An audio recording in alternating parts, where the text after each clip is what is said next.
My phone buzzed in my pocket.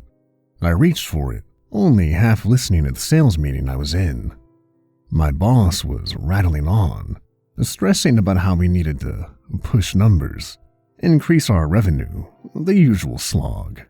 The other 8 salesmen around the table looked as bored as I did, staring with half-lidded eyes, mouths slightly ajar. We heard the same pitch every year, and honestly, we were tired of it. If someone was dead set against buying, there was literally nothing we could do about it. I loosened my tie and checked my phone under the table. The number was blocked. My heart skipped a beat. Could this be? It was a text. It read, "Congratulations, you've been accepted." I wanted to jump up and pump my fist into the air, excitement rising in my chest like lava from a volcano. I couldn't believe it.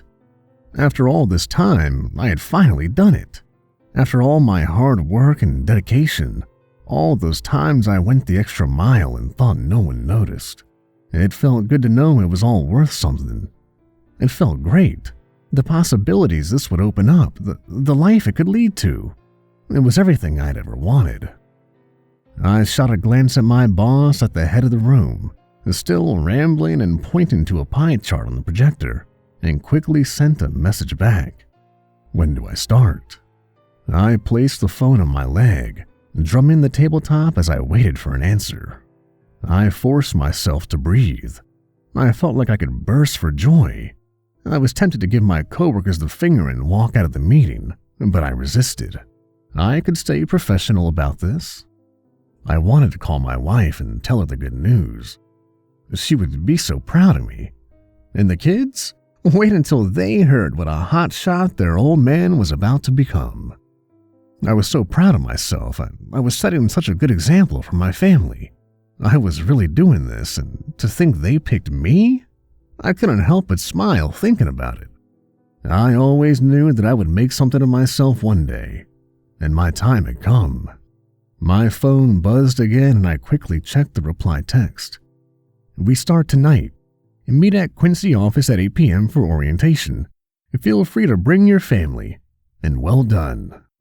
I felt like I could die with excitement. Tonight? My guts bubbled and I shifted in my seat. There was so much to think about, so much to prepare. I thought about what lay ahead of me and worms worked their way into my stomach. Starting something new was always nerve-wracking, but I had waited for this for so long. I pulled up my wife's number and sent her a quick text, not able to help myself. They chose me. Orientation is at 8 tonight. You and the kids can come. So excited. The finality of it hit me then. Something about sharing the news with my wife made it real. This was really happening. I was really going to do this. Our lives were about to change forever. I was about to lead my family into the next tier of class. And people would respect us, look up to us even, and say, "Wow, good for you. You really stuck with it, and it paid off." I stood up suddenly, pocketing my phone. My boss and fellow salesmen looked up at me, eyebrows cocked. I looked around at their washed-out faces, almost feeling sympathy. How many of these poor sats would die at this job? How many of them had already settled into the monotony of what their lives had become? That's what separated myself from them.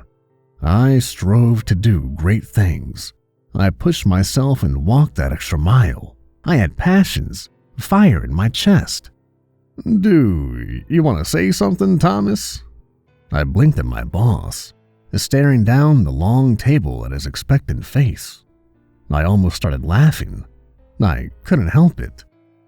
Suddenly, this job seemed hilarious. Suddenly, being in this room and listening to my boss give me a pep talk was comical. This guy really thought what he was saying was important? Ha! As if, right? The urgency at which he stressed bumping our numbers, the way he shook his finger at us, why, it was a real gut-buster. "Thomas," he called to me, a finger hovering over the all-important pie chart. I looked around at everyone, a small smile planted on my lips. I snorted, shaking my head. I think I'm done here, guys. It's been a real pleasure, but I started laughing, not able to hold it in any longer. But I got better things lined up. Take care now, you hear? And with that, I marched myself out the door, followed by shocked stares. When I got home, my wife met me at the door with a big hug and a sparkling smile. She told me she had left work as soon as she got my message. She was beaming, ushering me inside and taking my coat, compliments bubbling from her lips. She told me she was just so proud of me and all the hard work I had put into this. She told me I was special, that she had always known I was. And finally, other people had noticed. I asked her where the kids were, smiling myself, the excitement and rush still fueling my emotions. She told me they were at school, but she had called the principal and notified her that she needed to pull them early. They'd be excited too. I just knew they would. I asked her when she was going to pick them up, and she said noon. What should I wear tonight? Are we going to be there for the whole orientation? Will they let us stay? She asked, running into the bedroom and pulling out dresses from the closet. I shrugged, grinning like an idiot. I don't know, hon. I guess we'll find out.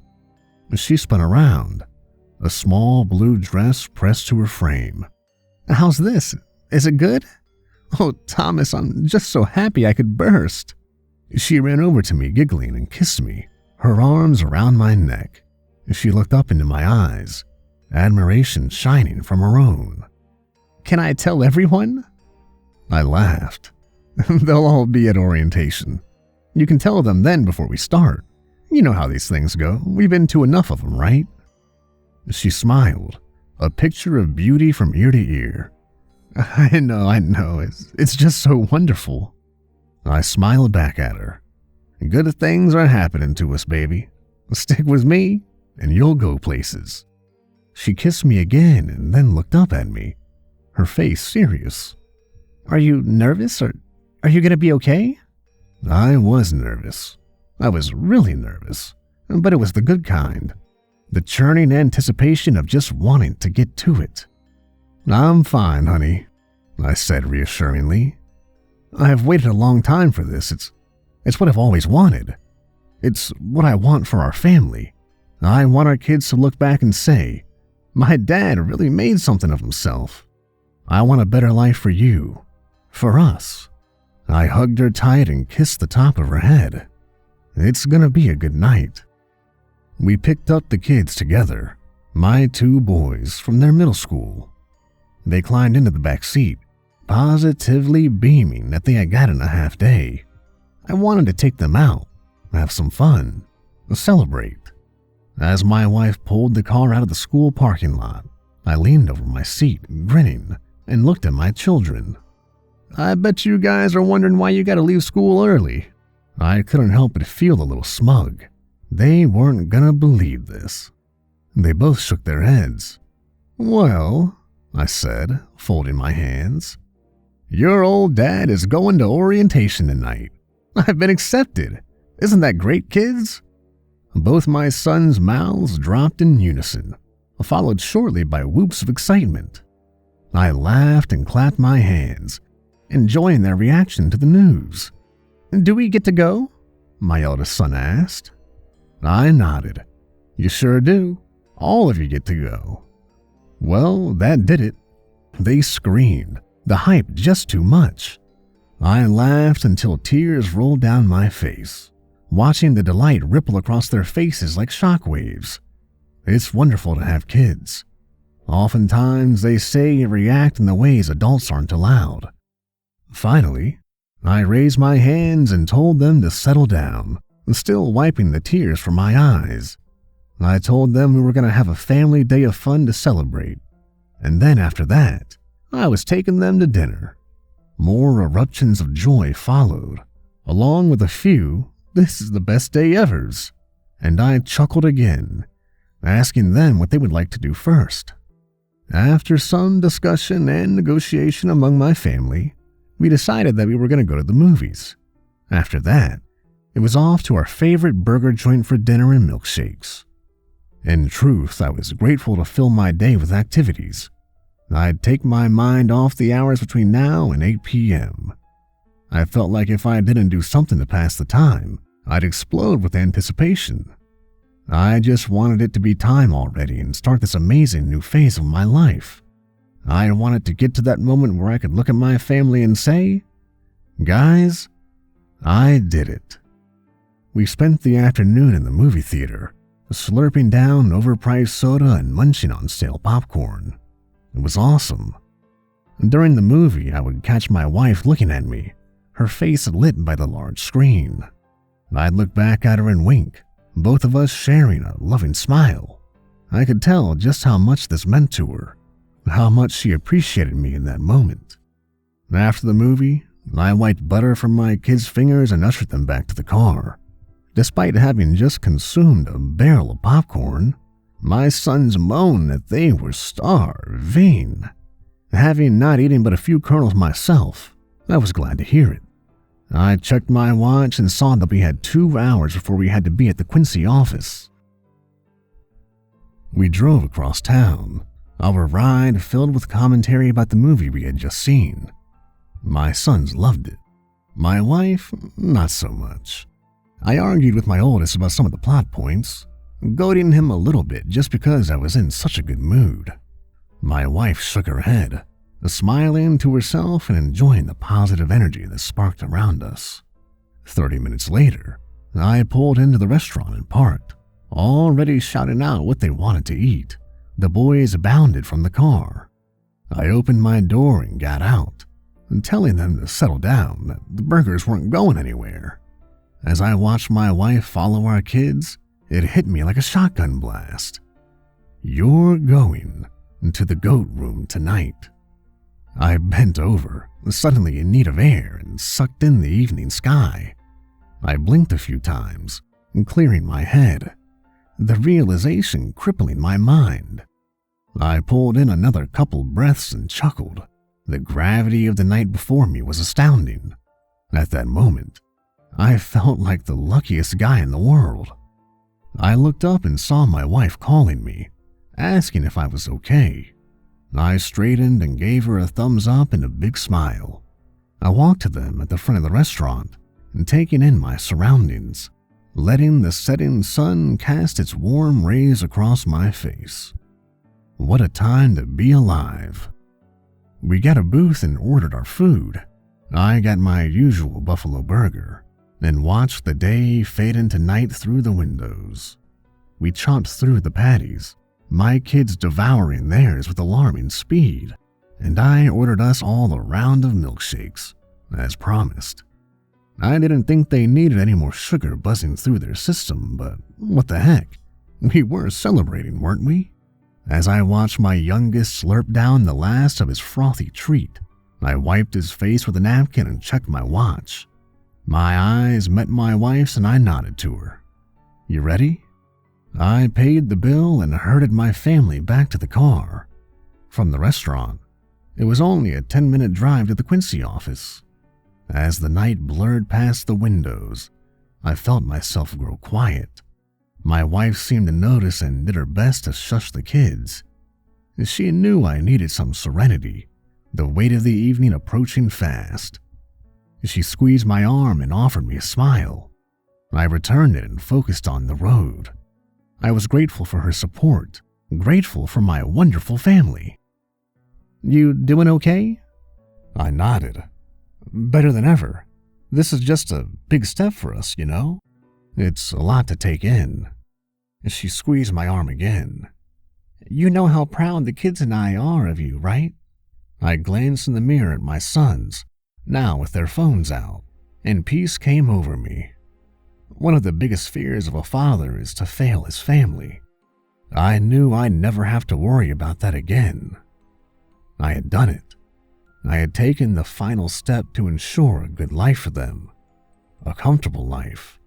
Knowing that, I gripped the steering wheel a little harder and grinned. We pulled into the Quincy office, its many floors towering above the parking lot. I found us a spot and noticed a few familiar faces already entering the building. The kids took notice as well and began to unbuckle and call out to their friends. I let them go, turning the car off and smiling as they raced to their buddies. The cool night air tickled my skin and I felt a kind of euphoric awe settle over me as I got out of the car. I walked around to my wife, taking her hand in mine. As we walked inside, we waved to the Parkers and the Kleins, both of whom had just arrived. The interior of the building was air-conditioned and I nodded my hello to the security guard at the front desk. My wife signed us in. She always insisted on being the one to do that, and we went to the elevator. There was already a small crowd gathered around them, all waiting to ascend. I spotted my kids excitedly talking to their friends, and I guessed they were already spilling the news. And Troy saw me and made his way over to us. He shook my hand and exclaimed, "Thomas, I heard your kids talking. I heard you got the promotion. Is it true?" My wife answered before I could, admiration lacing her words. "It sure is, Troy. I always knew he'd get it one day. He's such a dedicated man. How could he not get it?"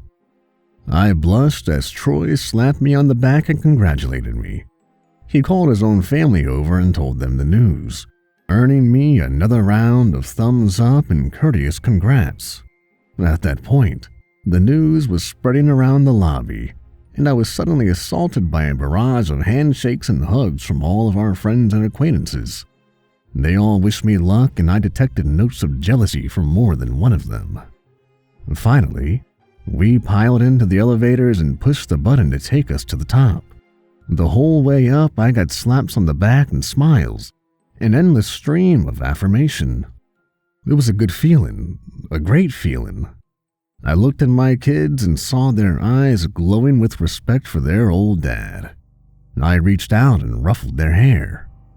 A ding announced our arrival at the top and we poured out, the doors closing behind us to collect the next batch in the lobby. My shoes clicked on the marble floors and I saw Kent and Bradley, both rocking beautiful gray suits I might add, already waiting for everyone. They held up their hands, smiling and quieting everybody. White light illuminated the hallway, casting a glare off the floor that almost stung my eyes. I blinked and focused on what Kent was saying.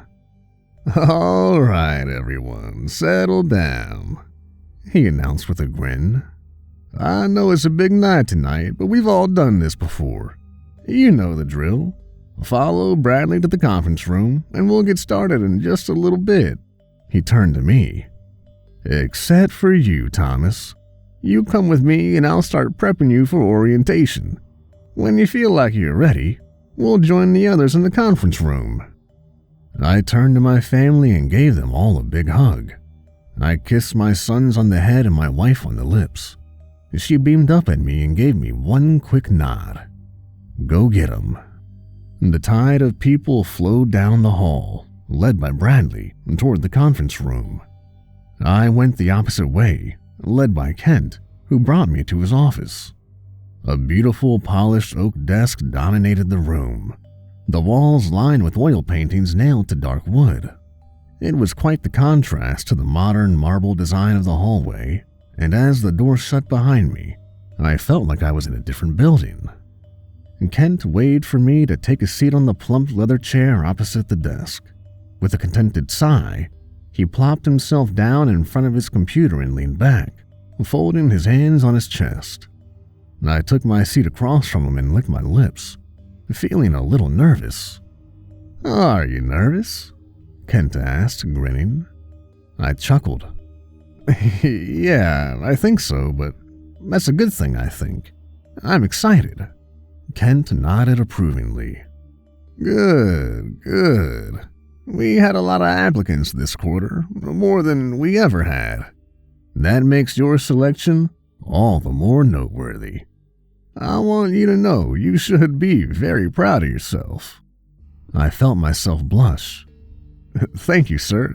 That means a lot. I feel honored to have been chosen and I hope I won't let you down. I must say I feel very confident in myself." Kent tapped the top of the desk. "Excellent. Now let's get down to business. I know you're aware how the first part of this goes, correct? I'll take you to the conference room and swear you in. After that, you'll say a few words to everyone and assure them of your dedication. And then after that, Bradley and I will escort you, well, I think you know the rest." I nodded. "Then I go to the goat room." Kent grunted. "Yeah, then we go to the goat room." I leaned forward. "Can my family come with me?" Kent eyed me, and I could see gears turning behind his eyes. "Are you sure you want them to?" I nodded enthusiastically. "Yeah, if that's okay with you. It might be vain, but I want to show my kids what hard work will get you." Kent shrugged.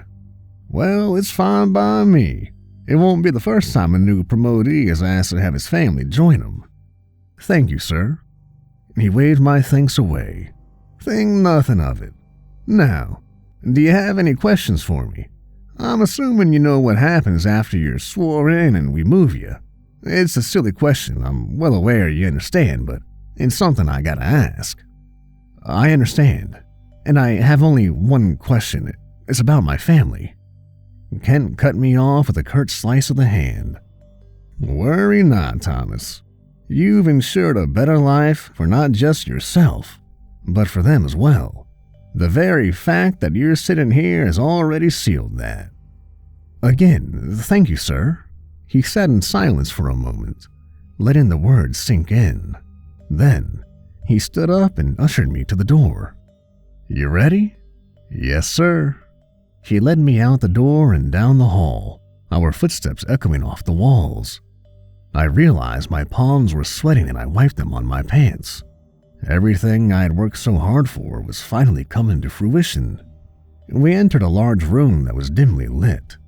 I looked to my left and saw the familiar stadium seating filled with shadowed faces, all excitedly watching me. Kent led me to a small table under a spotlight. As soon as we crossed the threshold of light, uproarious applause shook the room. I couldn't help but smile, staring out at the familiar faces. I felt like I was in a college classroom, about to give some freshmen a lecture that would change their lives. Bradley was waiting for us by the table, clapping along with the rest of them. I squinted and saw my wife and kids in the front row, beaming from ear to ear. I gave them a little wave and centered myself behind the table with Kent and Bradley standing at either shoulder. They let the applause continue for a few moments before Kent raised his hands, quieting them. He walked around to the front of the table and began to speak. "Good evening, everyone, and thank you for coming. Tonight marks the 32nd promotion. Tonight, we honor our devoted friend Thomas. Let's all give him a hearty congratulations for all his hard work and contributions." More applause spilled from the crowd, and I began to feel like a celebrity. The room eventually settled, and Kent turned to me, and picking up a small black book from the table. He motioned for me to put my hands on it. I knew the drill. I had watched the 31 others before me go through the same ritual. I couldn't believe I was standing up here, no longer just an observer. I placed my hand on the book, already knowing the words that came next. "Do you, Thomas James Martin, swear to uphold your position to the best of your abilities?" Kent asked loudly, his voice echoing into the now silent room. "I do." "Do you swear to give your life, if need be, in order to further our cause?" "I do." "Do you swear upon your faith and family that you will proceed with the purest intentions?" "I do." Kent then nodded, giving me a hidden wink, and passed the book over to Bradley, who took it and motioned for me to place my hand on the cover again. "Lastly, do you swear your loyalty and motivations are in accordance with our guidelines and that you will see this through until you have completed your task?" I do. He cleared his throat. Thomas James Martin, I hereby congratulate you on your promotion. Thank you for all you have done thus far, and pray for your continued dedication through all you endure. Thank you, sir, I responded. Bradley glanced at Kent and they both nodded. The book was lowered and I was deafened by cheers and whistles. I smiled so hard I thought I'd rip my face in half. I winked at my wife and waved a hand to the crowd. Bradley and Kent both shook my hand and offered more congratulations. Bradley motioned me forward, offering the floor to me so that I could address everyone. The room quieted as I licked my lips and prepared the words on my tongue. It is such an honor to be standing here tonight, I said, my voice strong and sure. I owe so much of this success to the patience and guidance of these two men right here. I pointed to Kent and Bradley, who nodded their thanks to me. I also want to thank my family, I continued, for their undying love. I want to thank you all for your kindness tonight. I promise not to let you down. I promise I will see this through to the very end if need be. I paused, scanning the room, slowly taking it all in, meeting everyone's eyes. I love each and every one of you. I believe in what we do. I believe in you. I always have. And tonight, I ask that you believe in me. I quieted the applause before it could start, shaking my finger at them. One more thing, one more very important thing before I depart. They waited, hanging in suspense, excited faces in dim light. I raised my hand into the air. I swear to you, I will be the one you've been waiting for. The crowd went wild. Kent and Bradley motioned for me. It was time to go. I waved to the people and exited the room to cheers and whistles. It was time. It was time to go to the goat room. I had a sack over my head, the fabric blocking my sight completely. Kent was silent as he drove the van out of the city. Bradley was driving another one that held my family. I remained quiet, unsure if it was appropriate to speak. I felt the road vibrating through the floor as we trekked through the night. This was it. No going back now. I swallowed and felt my heart skip a few beats. I don't know how long we drove. This was part of the promotion ceremony that I had never been allowed to see. I knew what we were doing, but I was clueless as to how long it would take to get there. I wiped my hands over my knees, scrubbing more sweat from them. I summoned the faces of my family. They probably had to be blinded as well. I smiled inwardly, imagining my kids with black bags over their heads. They were probably complaining and giving Bradley a hard time. Time stretched and the darkness inside the hood became my world. Thoughts about the coming hours filled the black. I was confident in myself. I had always been a strong person, and tonight I was going to prove that. I reflected on all the smiling faces and applause I had ever received. They were counting on me. I wasn't going to let them down. Finally, after what felt like a few hours, I felt the van jerk to a halt and my ears picked up the spray of gravel under the tires. "We're here," Kent announced, breaking the long silence. "Give Bradley a moment. He's going to bring your family inside now." I sat in the darkness as the van idled. My stomach churned as nerves wormed their way through my intestines. I took a breath to steady myself. I was ready. "Let's go," Kent finally said, pulling the cloth from my eyes. I rubbed my face, letting my vision adjust. We were at the end of a gravel road in the middle of an open field. In the far distance, I saw wood swaying in the night. A large single-story building stood before us, its plain concrete walls bare of windows. Despite its sprawling size, I only saw one entrance. I glanced at Kent and saw he was looking hard at me. "You ready to do this?" I nodded. Of course. We exited the van, the small rocks crunching beneath my feet. A yellow moon hung fat in the sky like an infected boil on dark skin. I followed Kent up to the entrance, noticing a few more cars parked in front of the building, along with the van my family had come in. They were already inside, waiting for me. I wiped a hand across my face. Steady now. Kent pushed through the large black door, the entrance lit by hanging fluorescent lights. I didn't see anyone, the interior as bare as the concrete walls that lined it. The air was musky, some long-forgotten odor rising from the ground. I wrinkled my nose and followed Kent down a long hall, our feet echoing across the bare concrete floors. The ceiling was high over our heads, lights hanging from it like dead bodies, motionless in the still air. Where is everyone?" I asked. "Waiting for you," Kent answered without turning. We went down another long hallway and were stopped by two large double doors. They pulsed with red light and I could hear sound from the other side.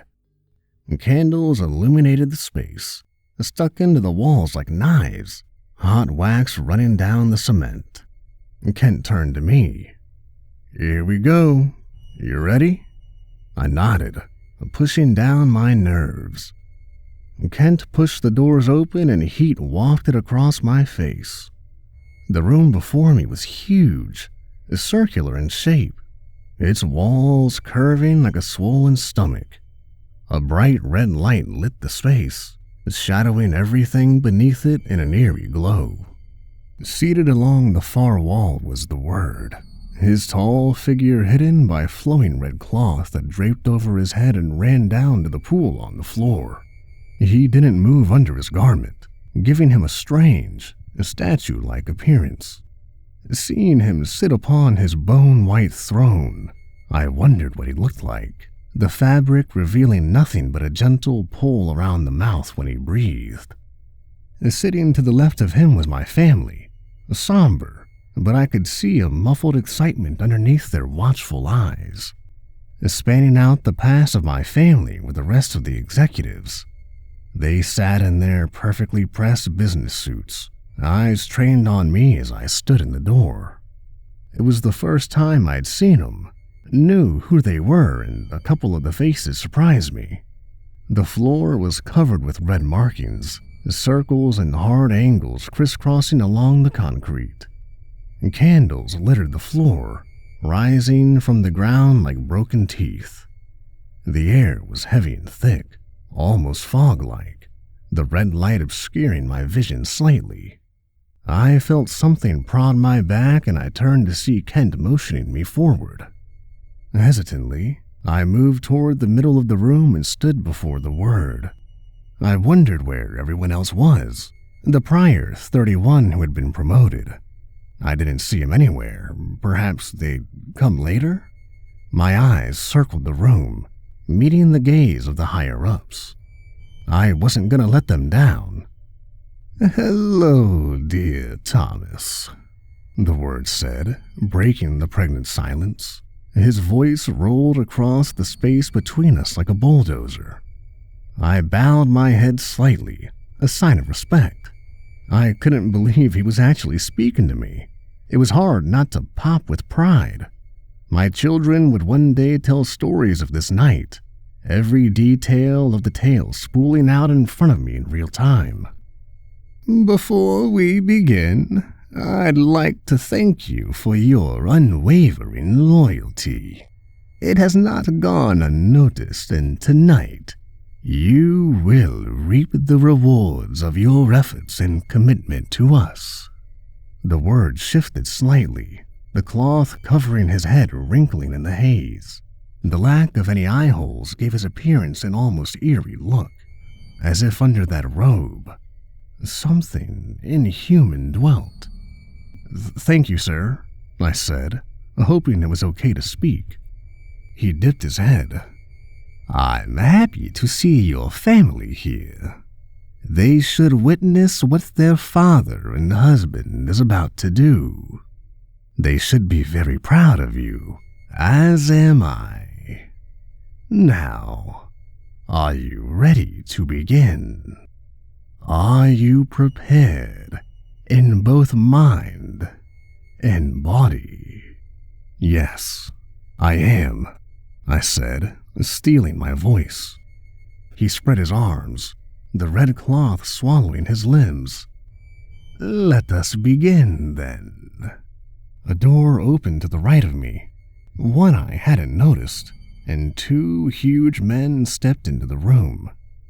They were stripped down to their waist, their faces covered with hoods, one white and the other black. Bulging muscles coiled across their shoulders as they carried in a large chest decorated with flakes of black and gold. They came and stood beside me, gently lowering the chest. When it was set, they turned to the word and waited for a signal. My legs felt weak and I forced my knees to stop clacking together. This is what I had been waiting for. This is what it all came down to. I had talked the talk, and now I had to walk the walk. The word stood, the red gown rippling across his body like dripping gore, and spread his arms again. Thomas, you were born a man and now must be reformed into the image of our Lord. Kneel and be baptized with the blood of our God, so that your blood may be one with his. The men with hoods pushed me to my knees and I felt sweat beat along my forehead. It was suddenly excruciatingly hot in the room, the red light warming the air like fire. The ground was hard under my knees, my joints popping as I took my place, head raised and ready. The man with the white hood opened the chest and took something out. He came and stood behind me, cradling my head with his bicep as he placed something in my mouth. I took the funnel into my throat, holding it steady with my teeth. He reached back into the chest and pulled out a clear jug that sloshed with fresh goat blood. I gripped the funnel harder with my teeth. The jug he held had to be at least 2 liters and it was filled to the brim. The man in the white hood took his place behind me and wrapped a meaty arm around my neck, holding me still. My heart danced in my chest like a wild drum. The sweat trickled down my spine in anticipation. I could feel my kids watching me. The hooded man took the top off with his teeth and tipped the mouth of the jug into the funnel. Blood sloshed into my mouth, taking me by surprise. It was warmer than I'd imagined. I closed my eyes as it streamed across my tongue, flowed down my throat, and filled my stomach. It tasted like burnt metal, the thick liquid coating my insides. More. I began to sputter, opening my eyes and realizing I still had over half the jug to drink. My stomach felt distended, a bloated bubble of sick nausea. I began to cramp and I had to fight my gag reflex as I ingested the blood, feeling it mix in my gut with bitter acid. The man tightened his grip around my neck as he felt my body tense. I fought to keep the fluid down. I felt like I was drowning. I forced my eyes shut again, my stomach howling as it continued to fill. I hiccuped and burped, spraying red out of the side of my mouth. It felt like the blood was rising back up in my throat, trying to escape. Please don't throw up. But suddenly, my abdomen hitched and I felt the contents of my stomach hurtle up my throat toward my mouth. The man holding me felt it too, because he tightened his grip, locking my mouth shut around the funnel. He shoved the finger to block the hole just as blood and a half-digested buffalo burger rocketed into my mouth. With no exit, the bile and mixed blood exploded out of my nostrils like gory fireworks.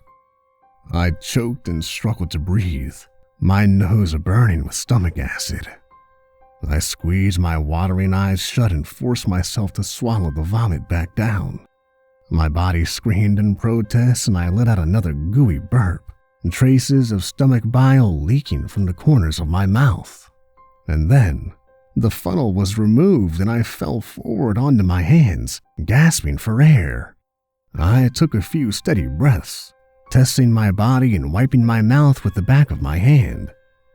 Tears leaked down my face from the revolt my body had put up. Well, I thought, the easy part is over. I crawled back to my knees, still sucking in the hot air, feeling my stomach gurgle. The Word was sitting again, his figure motionless. Kent and Bradley were standing on his right, watching me with intensity. I looked toward my family and my wife offered me a secret smile. My youngest gave me a thumbs up, a grin plastered across his little face. The blood of the goat is now your own, the Word boomed from his throne. For change starts on the inside, and from the inside, one can change anything he desires. He motioned to the man in the black hood. Thomas, you have ingested his blood, filling your mind and heart with his warmth. Now, reflect on these miracles as you transform into his image. I gritted my teeth as the man in the white hood held me still again. Black Hood reached into the chest and I shut my eyes, preparing for the miracle. I felt my lips tremble and I bit down on them. I needed to be strong. My family was watching. Black Hood grabbed my right arm and began sawing it off at the elbow. I screamed, eyes bulging as pain exploded like thunder. My arm convulsed as the muscles were severed from bone, the hacksaw chewing through my skin and splaying blood across my face. The corners of my vision blackened as the saw screeched across bone, sending lightning bolts of pain charging across my body. And then it was over. The agony unbearable. White Hood didn't release his grip. I watched through bloodshot eyes as Black Hood set the bloody hacksaw down and pulled a blowtorch from the chest. A blue tongue of flame poked from the spout as he brought it to my squirting stump and began to cauterize the open skin. I screamed even louder, the pain beyond anything I thought possible. Seconds later, I blacked out. When I came to, head pounding and vision blurry, Black Hood was cutting off my other arm. After he sliced the last strip of skin from my new stump, my mind went dark again. The world swam, red color and hot air. I was on my back, White Hood staring down at me. He gently slapped me, rousing me from the nightmare. I blinked at him and tried to speak, but the words died in my throat. White Hood looked up and told Black Hood to keep going, that I was okay. I wanted to see my wife's face. I wanted her to tell me the pain would end soon. I knew it was going to be bad, but this was excruciating, far worse than I ever imagined. I tried to block it out, telling myself that it was almost over, that this is what I wanted. And then Black Hood began to saw my legs off, the blade spewing through my flesh just above the knees. I passed out in a torrent of misery and pain, my howls dying in the air. I coughed up a mouthful of mucus and blood as I regained consciousness. My body was a furnace of agony. Something itchy was covering my face, my vision was limited. Heat. My limbs felt funny, someone was talking, a voice muffled by my dreamlike state. I wanted to throw up. My head felt like it had been stuffed with burning coals. I tried to climb to my hands and knees, blinking the darkness away, but something wasn't right and I fell back down. I shook my head and felt hands grip me and gently pull me up. I shook my thundering head, the black pulling away from my vision like a spider web. Metal hooves had been screwed into my elbows and knees. My body slumped and weak as I stood on all fours. The transformation was complete. I had done it. The itchy mask covering my face must be the skin of a goat, my eyes now seeing out of the empty eye sockets. I felt my head was bare and guessed they had already shaved it and implanted the horns in my skull with a hot knife. I steadied myself on my new limbs, my hooves clacking against the cement floor. My body shook with effort, my muscles weak and exhausted. I ground my teeth and forced myself to stay upright. I could feel the goat horns digging into my skull. The skin pulled over my face smelled like rot and scraped against my cheeks like sandpaper. The words stood, and I suddenly noticed there were more people in the room than before. Well, people was a stretch. To the right of the word were the 31 who had come before me. The 31 who had gone through what I had and failed. They shuffled where they were, heads held low to the ground, a herd of unworthy goats. Their hooves shot echoes across the walls, an array of once human beings just like I had been. Men, women, all with goat faces pulled over their own, horns jutting from their bare heads, downcast with shame. Leashes were tied to collars around their throats, the ends of which were held by Kent and Bradley. The word leaned forward on his throne, assessing the state I was in. White Hood and Black Hood were planted on either side of me, arms crossed. I stared straight ahead, doing my best to stay upright. "Well done, Thomas," the word finally said. A smattering of claps rounded the room, the execs in suits nodding their approval. My wife had tears running down her cheeks and a smile that shone like the sun. My kids were slapping their palms together in awe at my resolution. The word waited for the room to silence. When it calmed, his voice became deadly somber. "The rest is up to you now. You know the words." I nodded, feeling the weight of my new horns pressing my chin to the floor. I worked my jaw so that I could properly see out of the eye holes of the goat skin. Almost there, I thought. I've almost done it. The word leaned back on his throne, scanning the room with unseeing eyes. "This is it, my friends. Not a word will be spoken during this time. Thomas needs complete silence and total focus. I think we can afford him that, yes?" He turned his covered head to me. "When you're ready." The two hoods backed away against the far wall and the red light above us dimmed. I noticed now that the scarlet symbols beneath my hooves were glowing. Candles lined the edges to form a circle. I took my place at the center of the pentagram. I closed my eyes, concentrating. I pushed all thoughts from my brain, emptying my head.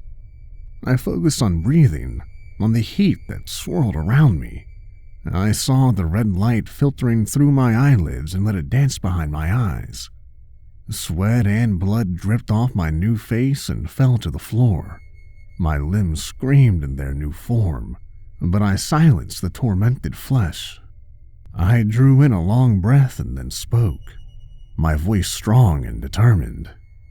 "Dear Father, Lord God of the Goat, I come before you not as Thomas, but as one of your flock. I have cast aside my worldly form. I long to be one with you. I have consumed the holy blood. I have whittled my body to mirror your holy image. I am yours, my life, my love, my future, my suffering. I beg you to return to the earth and lead us into glorious paradise. We stand ready, humbled, and in awe of you. I have displayed my undying devotion to you and my desire to follow in your footsteps. I pray of you, please, return to us now and lead us into your kingdom." As the last of my plea left my mouth, the room shook slightly and a soft cry went up from the bystanders. Their eyes went wide and they looked around at one another, mouths agape. My heart pounded in my chest as the pentagram flared and blood began to seep from the edges. I couldn't believe it. This has never happened before. Not a single person had conjured any kind of reaction. The herd of human goats looked up at me with shock and awe, their eyes bulging under their masks. The Word stood, his hands gripping the armrests of his throne as the floor quivered beneath us. The light flickered above and a few of the candles went out, a sudden wind stirring the air. I shuffled my hooves on the floor, trying to keep upright as the quake continued, blood pooling from the symbols around me. Even through the pain, I felt a smile creep across my face. I always knew I could do it. My wife had her arms around our boys, a look of utter amazement plastered to her face. And then the commotion ceased. The ground solidified beneath me and the red light stopped flickering, returning to its constant warm glow. The dust froze in the air and then gently wafted back to the ground, the wind leaving as quickly as it had come. I watched in horror as the pentagram sucked the blood back into its borders and the glow faded, and we were left in silence. No, we were so close. The Word roared suddenly. What did we do wrong? What did we do? The execs cast their eyes to the ground, devastating disappointment leaking from every face. Kent and Bradley shook their heads at me, frowns pulling their mouths to the floor. We were so close, the Word continued to scream. We thought this was the one. What did we do wrong? Kent raised his hands defensively. Sir, we followed the bloodline down to him. We were sure it was the right line. We've narrowed it down so much. It has to be him. The Word waved a hand at me from under his robe. I'm disgusted by the sight of you. Someone get him out of my sight and put him in the pens out back with the rest of them. No, let me try again. I can do this. I know I can. Please. Black Hood was grabbing me, dragging me back away from the Word, growling at me to shut up. I felt something clasp around my throat and I was suddenly jerked forward. I had been leashed. No. Please, just give me another chance. I'm the one. I know I'm the one. I can do this. Black Hood kicked me into line along with the rest of the goats. They were streaming out the side door, pulled along by their own leashes as White Hood led them out of the goat room. Just as I was about to be pushed through the door, the Word turned to me, an arm raised. Wait a moment. We weren't wrong. We had the right bloodline. He turned to my eldest son. Just the wrong person. I thrashed against my leash, screaming, No, he's not ready for this. He's not ready. Get your hands off of my son.